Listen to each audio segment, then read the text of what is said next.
Hi friends, இன்றைக்கி செலவு ரசம் தான் வைக்க போகிறோம். இது கோல்டுக்கு ரொம்பவே ஒரு யூஸ்ஃபுல்லான ரெசிபி. இதில் வந்துட்டு மிளகு, சீரகம், சோம்பு, தனியா, வரமிளகாய் 5 பூண்டு போட்டிருக்கேன், கொஞ்சம் கருவேப்பிலை. இதை நல்லா வந்துட்டு வதக்கிட்டு மிக்சியில் போட்டு அரைச்சிக்கோங்க. மல்லித்தூள் கொஞ்சம் போட்டு இதை நம்ம மிக்சியில் அரைச்சிட்டு வந்துடலாம். இது மாதிரி மைய அரைச்சிக்கணும். ஹாய் ஃப்ரெண்ட்ஸ், நல்லெண்ணெய் ஊற்றி கடுகு போட்டிருக்கேன். இப்போ காஞ்ச மிளகா போட்டுக்கோங்க. அப்புறம் எண்ணெய் நல்லா இதானதுக்கப்புறம் வெங்காயம் போட்டுக்கோங்க. இந்த செலவு ரசத்துக்கு தக்காளி, புளி எதுவுமே தேவைப்படாது.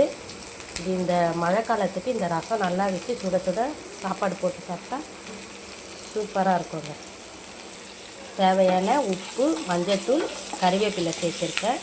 இப்போ நம்ம அரைச்சி வச்சுருக்க அந்த இதுவை விழுத சேர்க்கணும்.